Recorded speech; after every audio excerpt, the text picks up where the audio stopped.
Santo Espírito, és bem-vindo aqui.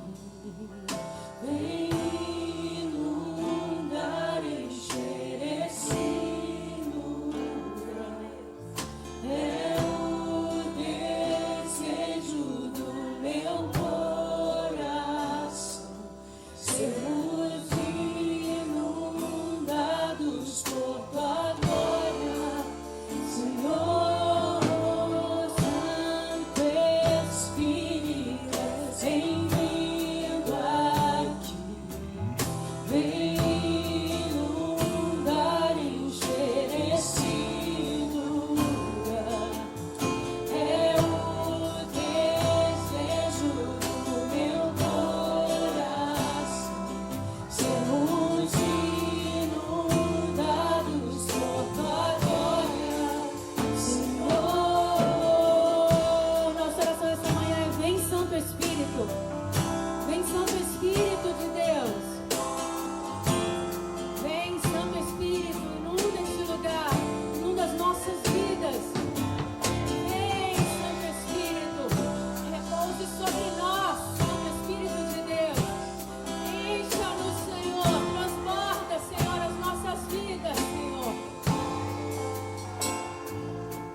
Eu queria pedir que você abrisse a sua Bíblia numa das cartas do apóstolo Paulo, carta que ele escreve aos irmãos de Roma.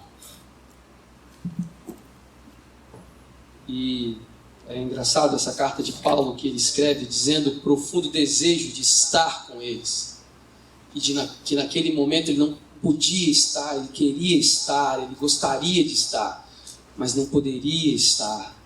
E a preocupação dele com a fé daqueles irmãos, a preocupação dele com o evangelho puro, genuíno, que aqueles irmãos receberam, que aquilo pudesse realmente estar dando frutos verdadeiros e genuínos.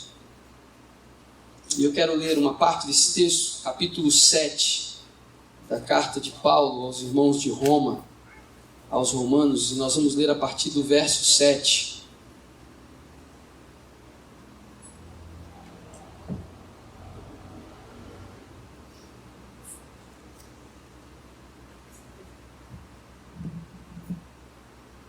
Amém? Todos acharam? O texto diz: que diremos então? A lei é pecado? De maneira nenhuma. De fato, eu não saberia o que é pecado, a não ser por meio da lei. Pois na realidade eu não saberia o que é cobiça, se a lei não dissesse, não cobiçarás. Mas o pecado, aproveitando a oportunidade dada pelo mandamento, produziu em mim todo tipo de desejo cobiçoso. Pois sem a lei o pecado está morto. Antes eu vivia sem a lei. Mas quando o mandamento veio, o pecado reviveu e eu morri.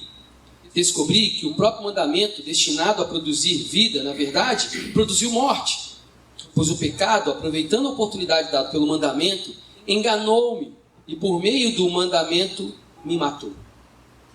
De fato, a lei é santa e o mandamento é santo, justo e bom.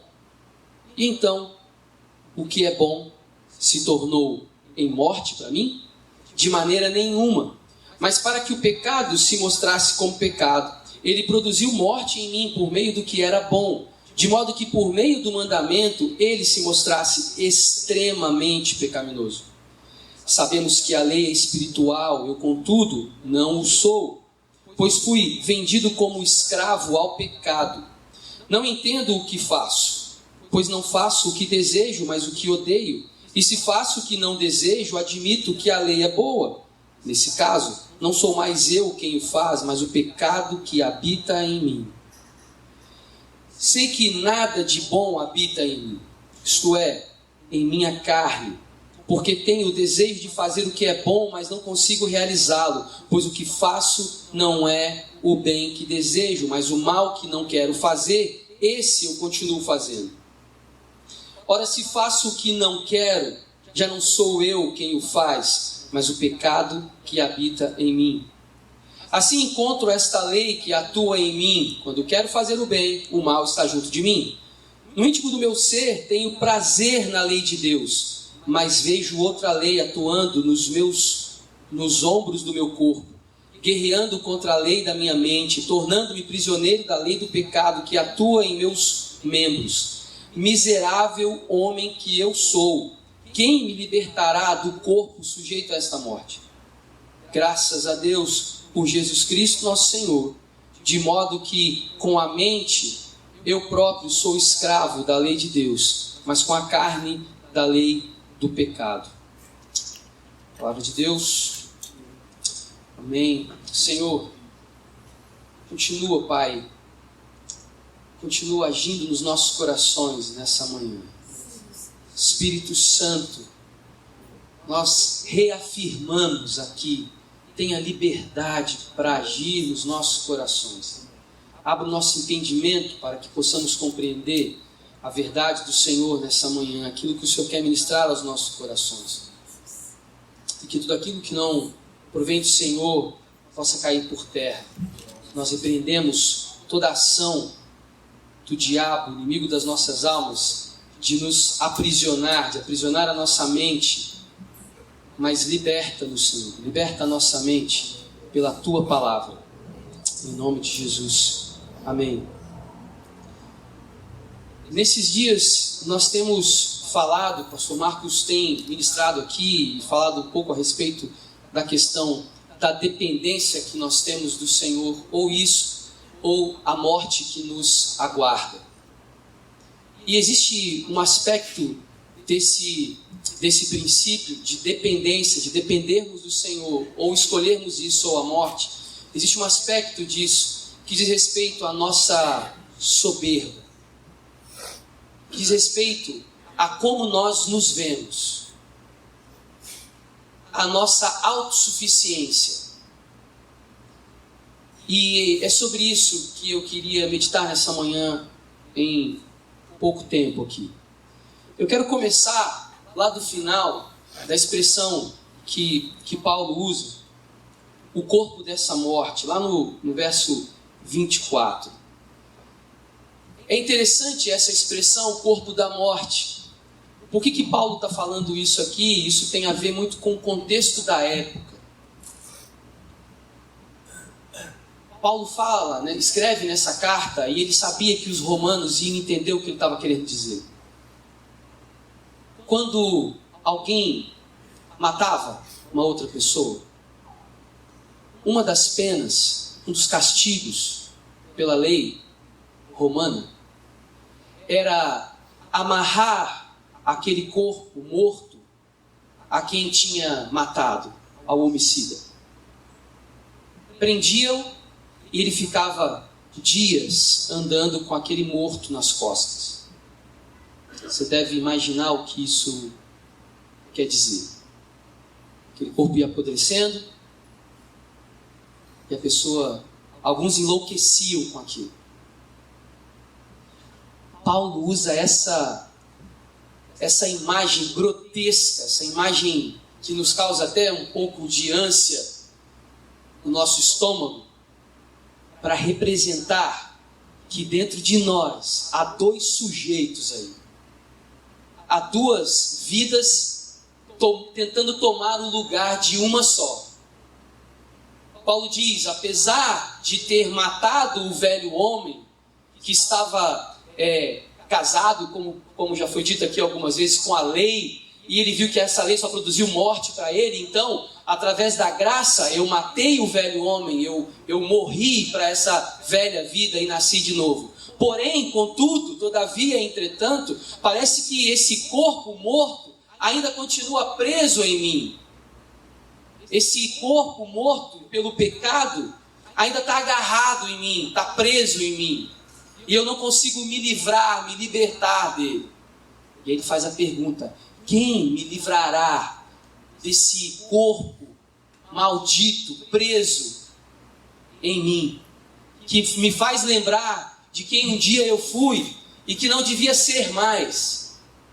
Mas o cheiro podre desse corpo morto continua exalando de mim, porque está preso a mim.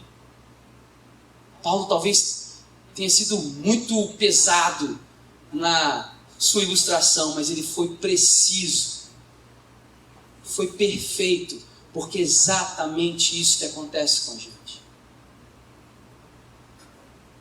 E a pergunta fica, de que maneira então nos livramos disso? O corpo dessa morte.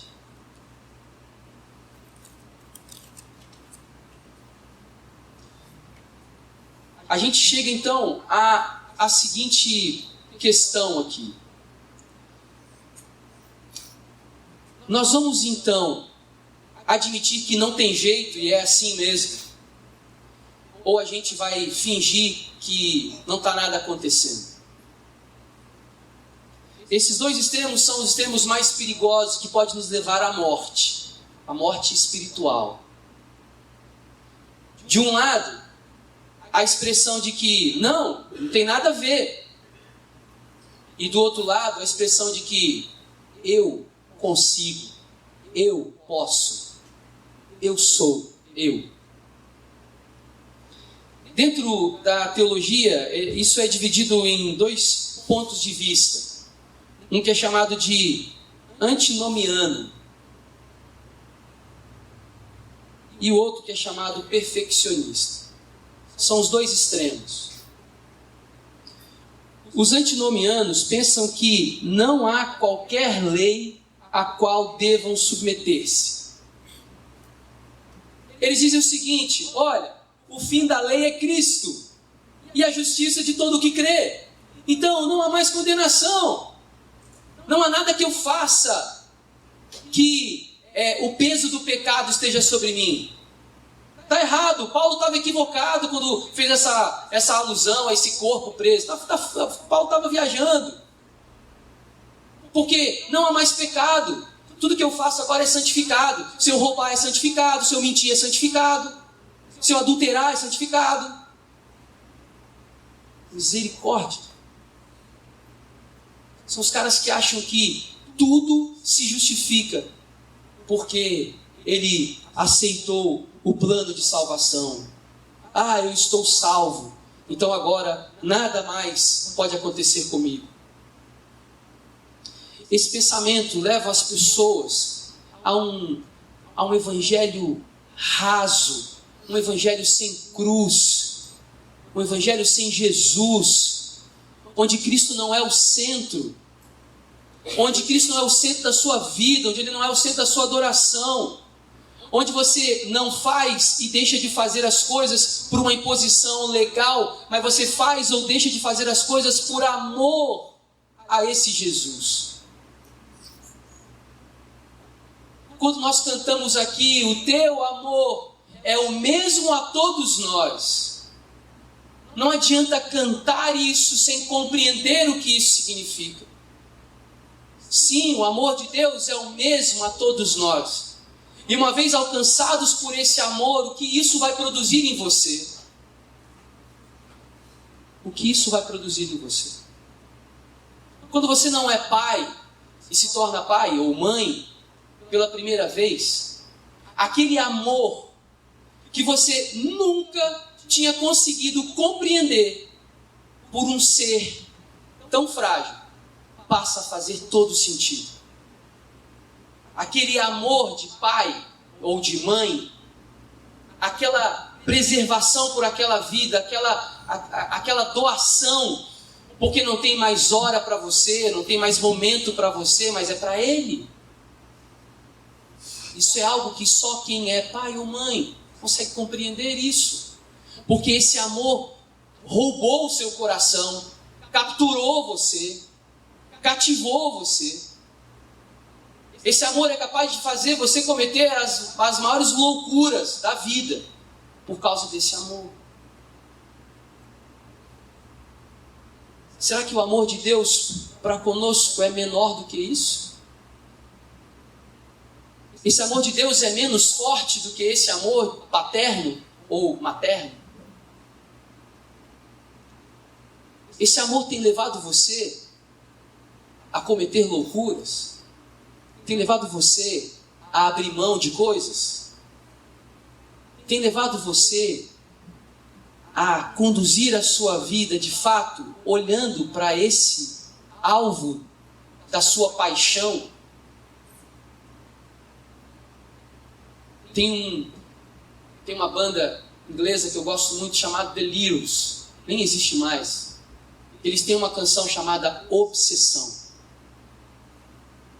Talvez uma palavra que a gente não use muito para a relação cristã, mas a letra diz: o que eu faço com essa minha obsessão por você, Jesus? O meu coração queima por ti. Davi sentia isso todo dia. Ele falava: minha alma, por que você está abatida? Por que você está triste, alma? Confia em Deus, espera em Deus. É nele, Ele é a nossa fonte. Mas o caminho para a nossa morte espiritual é a nossa independência desse amor incondicional. A gente acha que não precisa desse amor mais, que esse amor ele foi pontual, instantâneo, para nos salvar e pronto. Agora eu vivo a minha vida. É como na parábola do filho pródigo, o filho olhar para o pai e falar: pai, beleza, Sua parte já foi feita, agora deixa eu viver a minha vida. Eu já tenho tudo que eu preciso, eu sou autossuficiente, Pai. Não preciso da sua casa, me dá só o seu dinheiro. E está tudo bem, não preciso mais da presença do Senhor. Para quê?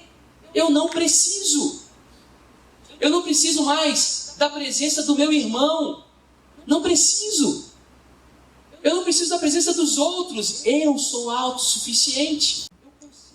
Esse tem sido a maneira que muitas pessoas têm conduzido a sua fé, se podemos dizer assim.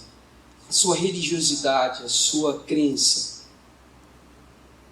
O antinomismo, ele é então a negação do caráter de uma nova vida. Ele nega a existência de uma nova vida. É como se aquele morto pudesse, como na série Walking Dead, andar por aí. Não, eu tô vivo. Mano, você não tá vivo, tu é um zumbi, brother. Não, cara, eu tô vivo. Eu ando pelas ruas. Eu sou meio esquisito, eu tenho você vai olhar pra mim e vai achar meio assustador, assim, como diz meu sobrinho Hugo, assustador, tio Lu. Porque eu sou meio esquisito, os meus olhos estão meio roxo, o meu olhar não tem sangue, não tem vida em mim, mas eu tô aqui, eu tô vivo, eu tô andando, tô vivo ou não tô vivo? Você não tá me vendo? Você tá falando comigo? Mano, tu é um Walking Dead, você tá morto vivo. Porque nega a existência de uma nova vida. Acha que a salvação, ela, de forma instantânea, te conecta com a eternidade, pronto. E não tem uma vida nova ali. Mas é como, do mesmo jeito que eu estou aqui, eu vou e pronto. Equívoco, erro. Nós não somos chamados simplesmente para crer, mas para ser. O antinomismo acha que o simples fato de crer em Jesus, não, eu não sou ateu, eu creio, isso é suficiente. Deixa eu dizer para você, não é. Não adianta crer e não ser. Deixa de achar bonito ser chamado de crente porque você crê. Para com isso. Vamos começar a ser essa nova vida que de fato surge a partir de um novo nascimento pelo sangue de Jesus vertido naquela cruz, que nos transforma não em pessoas boas, pessoas amáveis, agradáveis, mas numa nova criatura. Amém? Se estivesse numa igreja pentecostal, era hora de dar uns glória a Deus. Mas amém.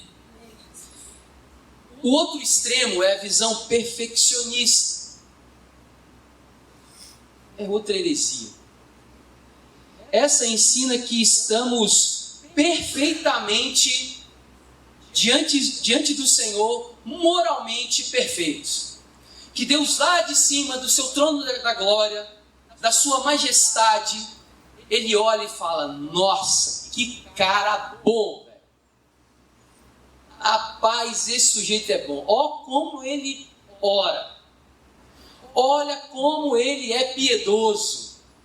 Olha que sujeito amoroso, meu Deus do céu. Meu eu mesmo, né? Deus deve falar assim. Ele deve olhar ele deve ali na Trindade, né? Na reunião ali da Trindade, falar assim, nós fizemos um sujeito, rapaz, que valeu a pena, hein? Porque o cara é bom.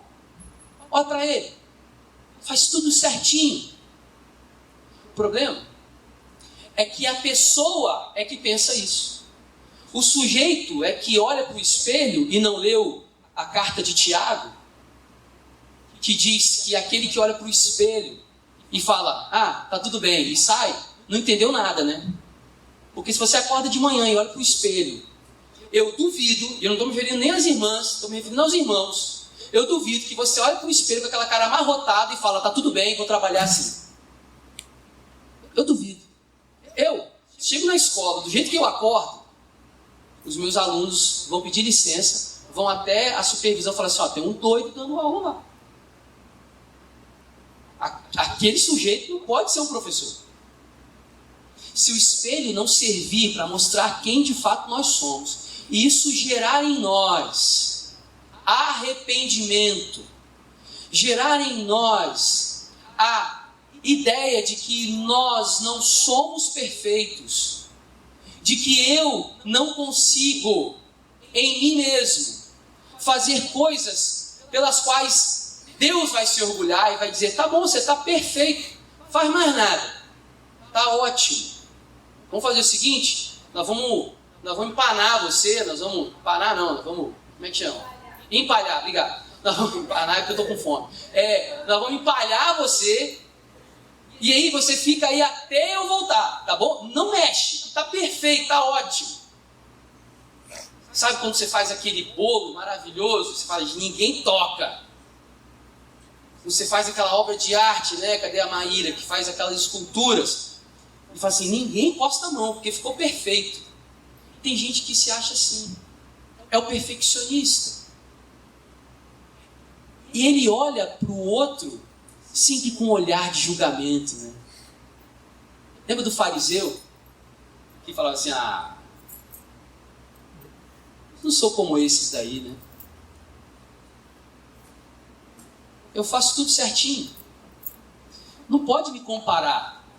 Peraí, essa canção que o pessoal da Vina está cantando tem um probleminha teológico aí.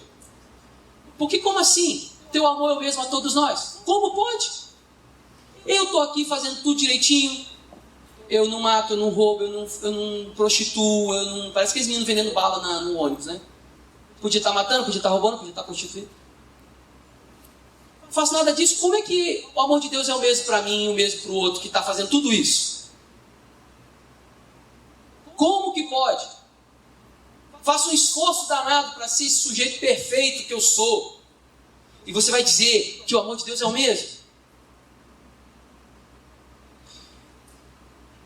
As pessoas do tempo de Jesus não entendiam algumas das suas parábolas. Mais de 2000 anos depois, um monte de gente também continua sem entender. A parábola do Senhor da vinha é perfeita para ilustrar isso. Você lembra da palavra do Senhor da vinha? O Senhor tinha uma vinha, o dono da vinha tinha uma vinha. Acho legal, isso tem tudo a ver com a gente, né? Vinha. Amém. E ele contrata trabalhadores para trabalhar cedinho, 6 horas. Estilo vovó Alaí, que acorda cedo. 6 horas os caras estavam lá, ó, Rodrigo, na vinha, trabalhando. Aí, a vinha é grande, mano. Eram, sei lá, anos trabalhando na vinha. Aí o Senhor falou assim: vou chamar mais trabalhadores. Meio-dia chamou os outros caras para trabalhar. Combinou a paga, combinou o pagamento certinho, e os caras trabalhando. Aí ele falou assim: rapaz, essa vinha é grande, tem muito serviço ainda, vou chamar mais gente. Mas já eram 4h30, ou 5h30, o expediente acabava às 6. 5h30, ele falou: chamou. Na hora de pagar, ele pagou todo mundo igual. Você pensa? Pensa você que acordou 5, começou a trabalhar às 6, trabalhou o dia inteiro. Aí o outro que ficou o dia inteiro na esbórnia, ficou o dia inteiro na vida boa, na rede. Aí chegou 5h30 para trabalhar, trabalhou meia hora e o pagamento é o mesmo. Que justiça é essa? Não tem a ver com justiça, tem a ver com amor. Esse é o problema do perfeccionista. Ele não consegue entender o amor. Quando a gente canta: o teu amor é o mesmo a todos nós. Como assim? Não pode. Mas se você olhar direitinho, os dois extremos são iguaizinhos. Se você olhar com uma lente um pouco mais apurada, os dois extremos têm a mesma percepção. Um nega de todas as formas de que ele precisa nascer de novo. O outro aceita que ele é tão bom que não faz o menor sentido esse novo nascimento. Então um se diz muito ruim e fala: Deus tem que me aceitar desse jeito. É o que tem a síndrome de Gabriela Cravo e Canela. eu nasci assim, eu cresci assim, eu vou morrer assim, eu vou ser um crente assim, eu vou ser um pai assim, eu vou ser um trabalhador assim, porque eu sou assim, nada vai me mudar. Parabéns. O outro diz assim, não, cara, eu me tornei um ser elevado. Eu não preciso.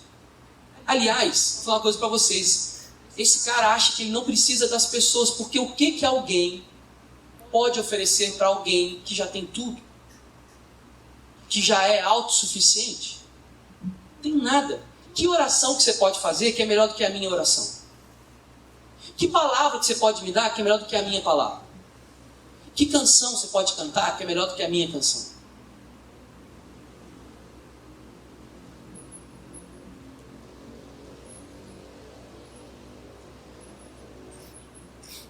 Em 1 João, no capítulo 1, verso 8, o texto diz que se dissermos que não temos pecado nenhum, a nós mesmos nos enganamos.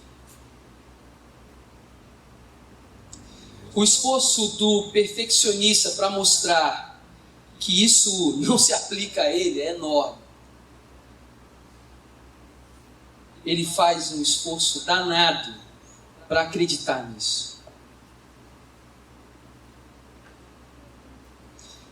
No texto que nós lemos, de Romanos capítulo 7, Paulo descreve essa nossa condição pela ação do velho homem que ainda tenta controlar as ações da nossa vida.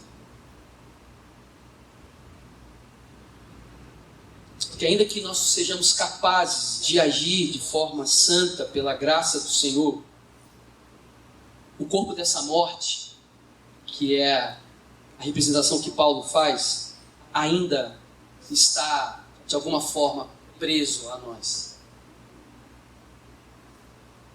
Por isso que o mesmo Paulo escreve, se não me engano, aos Filipenses, dizendo: aquele que começou boa obra em nós é fiel para completá-la até no dia do Senhor. Então, enquanto estivermos aqui, nós estamos em obra permanente. Nós todos tínhamos que... Isso é uma boa sugestão para uma camiseta da Vineyard. Eu estou sempre vindo com a camiseta da Vineyard para ver se a gente pega o negócio assim. Poxa, vamos fazer uma camiseta, né? O Marcão fez algumas. Eu uso também, tá, Marcão? Aqui a branca suja mais. Mas para ver se pega. A gente pode fazer uma assim: estamos permanentemente em obras. Permanentemente. Meu pai gostou. Adoro uma obra, né? Estamos permanentemente em obras. Isso não é uma desculpa. Isso não pode ser uma desculpa. Mas isso tem que ser uma verdade. Porque estar em obras, e aí vamos usar então a analogia da obra. Estar em obras significa o seguinte: imagine que esse prédio estivesse em obras e que nós não pudéssemos acessar aqui pelo elevador e por nenhuma das escadas normais. Nós temos que subir por uma escada dessa de construção, que é perigosa, que algumas pessoas com mais idade, com menos mobilidade, talvez tivessem dificuldade para subir. Mas isso é temporário. Ouça, isso é temporário. Porque está em obras. Então, algo que nitidamente está atrapalhando a passagem das pessoas precisa ser prioridade na obra. Aqui, depois a gente pinta. Vamos fazer a escada logo para dar acesso. O problema é que as pessoas querem pintar, mas com tudo quebrado por dentro. As pessoas querem que a casa seja feita do contrário, de trás para frente. Aqui não tem como a gente começar pintando para todo mundo que passar achar que está tudo bonito já. Não. Vai ficar feio. Tem coisa para fazer, tem parede para ser construída, tem alicerce ainda para ser feito, senão a casa cai, vai estar tudo pintadinho as paredes, mas vão cair.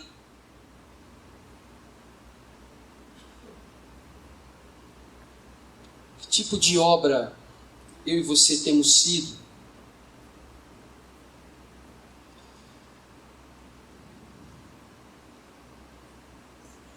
Qual a visão bíblica, então, diante disso? Talvez alguém pode dizer assim que... Alguém pode pensar assim, né, que Paulo talvez não fosse cheio do Espírito Santo, né, suficiente, por isso ele se dizia tão imperfeito assim, né, a ponto de dizer, dos pecadores eu sou o principal. Paulo fala, no mesmo capítulo, ele fala a respeito de um homem interior e um homem exterior. E essa é a questão central. Se os dois extremos são perigosos, o equilíbrio é a salvação. E onde está o equilíbrio? O equilíbrio está na dependência do Senhor. Nós dependemos do Senhor para tudo. Se nós temos conduzido as nossas vidas de forma independente, nós estamos caminhando em um desses dois extremos. E a dependência do Senhor significa o pacote todo. A dependência do Senhor significa eu dependo do Espírito Santo de Deus. Nós temos orado aqui durante esse mês de setembro e as nossas orações sempre giram em torno daquilo que Deus vai fazer, daquilo que Deus já está fazendo. Nós orávamos essa semana para o agir de Deus nas nossas reuniões. E eu me lembro de ter orado, pedido, Senhor, nos dê um sinal de que o Senhor está nisso, de que nós estamos no caminho, de que nós não estamos de forma independente caminhando, mas nós estamos na dependência do Senhor. Nos mostra. E ontem o culto na Montanha da Esperança foi algo sobrenatural. Hoje o momento de adoração foi algo sobrenatural. O Senhor tem nos dado o caminho do equilíbrio, apontando sempre, dependam de mim.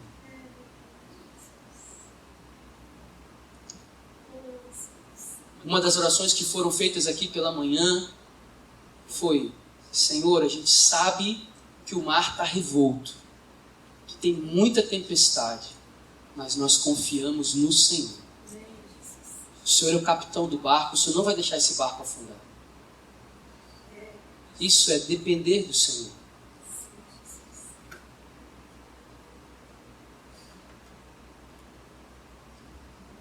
Nós não somos seres perfeitos.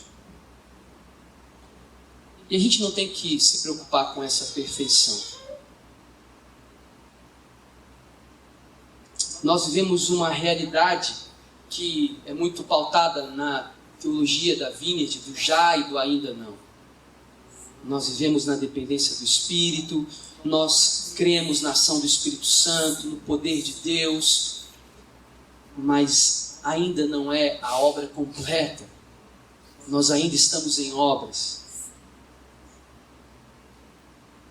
Nós caminhamos numa realidade de uma vida regenerada, mas em santificação. A santificação, ela é um processo. E ela não pode ser glorificada durante o processo. A glorificação dessa vida vai ser só no final. Quando a gente chegar e poder dizer, valeu a pena. Valeu a pena. Eu quero encerrar o sermão como eu comecei. Tem valido a pena? Tem valido a pena? Porque eu sei que cada um de nós aqui está num momento da vida. Cada um de nós aqui. Tem gente que está construindo coisas ainda. Tem gente que está na fase de planejamento para construir coisas. Tem gente sonhando. Tem gente já realizando partes de sonhos que teve a vida inteira. Tem gente lutando a luta do dia a dia, com as dificuldades ainda, em casa, no trabalho, com filhos. Cada um de nós tem a sua luta do dia a dia, está no momento da vida. E o que isso tem a ver com o que nós estamos fazendo aqui? O que isso tem a ver com o que você tem vivenciado de Deus na sua vida? O que isso tem a ver com a sua vida? O que essa comunidade de fé tem a ver com você?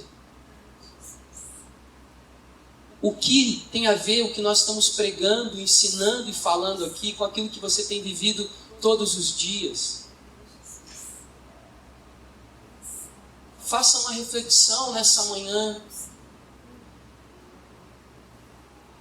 Diante do que está acontecendo, desse movimento todo que o Espírito Santo está fazendo na nossa comunidade, eu, como um dos líderes, quero de forma muito amorosa, respeitosa, graciosa, dizer para você: pense se o que está acontecendo tem a ver com você. O chamado de Deus para essa comunidade de fé tem a ver com o chamado de Deus para a sua vida.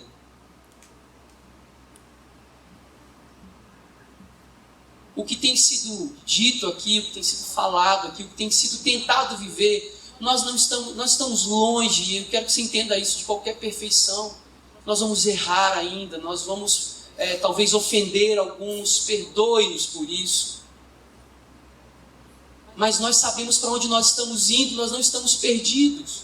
Nós sabemos porque nós não sabemos porque somos perfeitos, nós temos um mapa. Não, nós sabemos porque o Espírito Santo nos mostra a cada esquina. A gente sabe até onde vai, até a próxima curva. Se você perguntar o que tem depois, eu não sei, porque eu dependo do que o Espírito Santo vai dizer. Amém. É como a dependência do povo no deserto pelo maná. Tem o de hoje, de amanhã, não sei. É Ele que vai mandar. Ore.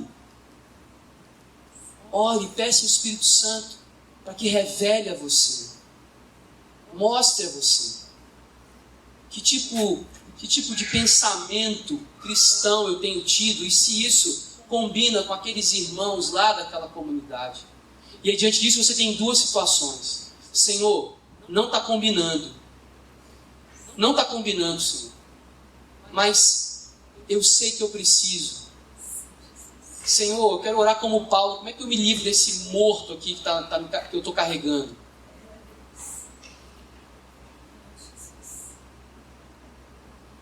Diante dessa situação, você tem que pensar e pedir ao Espírito Santo que te conduza para o que você quer viver em Deus. Deixa eu explicar uma coisa para você, se isso não está claro ainda para você.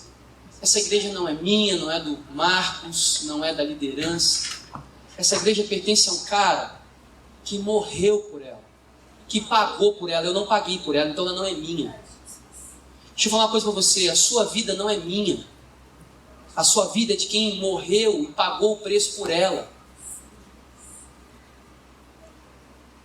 O que Ele tem colocado nos nossos corações é amor pela obra e graça dEle, por amor por vocês, pelos irmãos, por esse trabalho. Mas tanto vocês como nós somos dEle. Ele é o Senhor da vinha. É Ele que tem nos chamado para trabalhar. Vamos orar. Vamos orar. Chegando, se você puder ficar perto do seu filho aí, orar por ele, orar junto com ele. Fica perto dele aí, não deixa ele sozinho. Nós vamos orar agora. Eu vou na igreja. Eu vou na família. Mamãe. Que bom. Uma coisa que eu preciso dizer sempre aqui, nós vamos reforçar sempre isso, tá? Nós amamos as crianças, amamos os ministérios infantis, amamos, valorizamos, oramos sempre. Pai, nós te louvamos, Senhor, por essa manhã, pela tua presença aqui, pela tua palavra, Senhor. Senhor, que a tua palavra de fato cumpra o propósito dela nas nossas vidas, que é instruir, que é exortar, que é edificar, que é trazer apontamentos e direções. na vida de cada pessoa aqui. O Senhor tem falado muito comigo a respeito desses textos. O Senhor tem falado muito comigo a respeito desse tempo que nós temos vivido como igreja, como comunidade de fé. Senhor, eu peço que o Senhor guarde os nossos corações. De tudo que nós pedimos, Pai, eu peço, guarde os nossos corações. Guarde os nossos corações para não pecarmos contra o Senhor. Guarde os nossos corações para não pecarmos contra o nosso irmão. Guarde os nossos corações. Pai, que essa palavra faça sentido naqueles que precisa fazer sentido. Que ela traga direção, consolo, exortação para aqueles que precisam disso. Espírito Santo, eu oro pelo teu incômodo, pelo teu santo incômodo. Essa doce e santa presença que nos aquece, que nos acolhe, que nos ajuda, também nos incomode. Amém. Nos tire do lugar da comodidade, nos tire do lugar comum, nos tire do ostracismo, da inércia, como já foi ministrado aqui, e nos jogue nos braços do Senhor, na total dependência do Senhor. Arranca de nós, Senhor, do nosso coração, da nossa mente, toda e qualquer arrogância, toda e qualquer prepotência. Arranca de nós, ó Deus, de autossuficiência. Clamamos que dependemos do Senhor para tudo, e isso não é um jargão de crente, é uma verdade. Nós dependemos do Senhor sim para tudo. Se não for o Senhor nas nossas vidas, nós seremos destruídos. Amém. Nas nossas próprias iniquidades, na nossa própria cegueira espiritual. Amém, Senhor, é verdade. E ajude o Senhor, amém, nessa caminhada de fé, amém, a dar-nos frutos, ó Deus, gerados a partir do arrependimento, frutos do Espírito, gerados a partir do Espírito do Senhor que age nas nossas vidas, do Espírito do Senhor que está em uma obra permanente nas nossas vidas, que possamos gerar esses frutos, os frutos do Espírito, que são reconhecidos visivelmente e espiritualmente. Essa é a nossa oração nessa manhã. Obrigado por essas crianças que retornaram, pela alegria deles de participar de um culto infantil ali com outras crianças. Obrigado pelos irmãos que estão trabalhando, se dispondo. Capacita, abençoa, em nome de Jesus. Em nome de Jesus. Amém.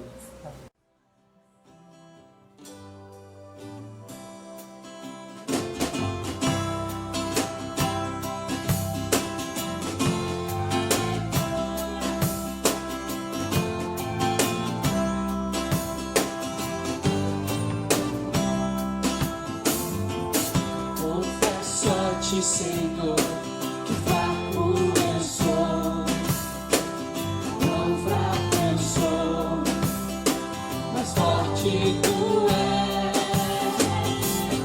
Eu venho a ti, Senhor, sem nada pra dar, só quero pedir, vem ajuda-me, ó Deus.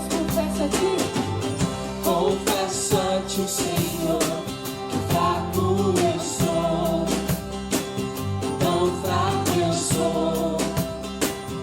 forte tu és. Eu venho a ti, Senhor, sem nada pra dar, só quero pedir, vem ajuda-me, ó Deus.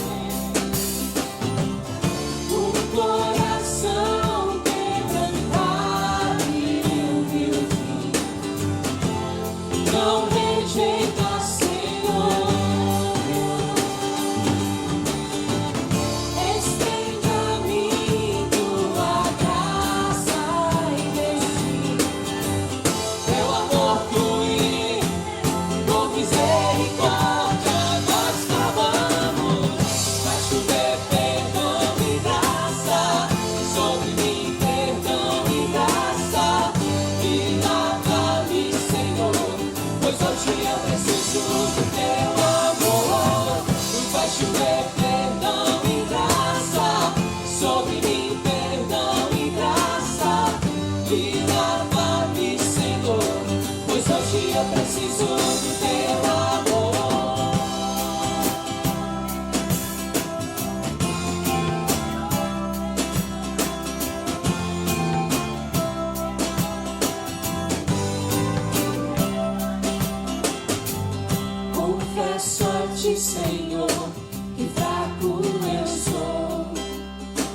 Sob bem perdão e graça, me lava-me, Senhor, pois hoje eu preciso de teu amor.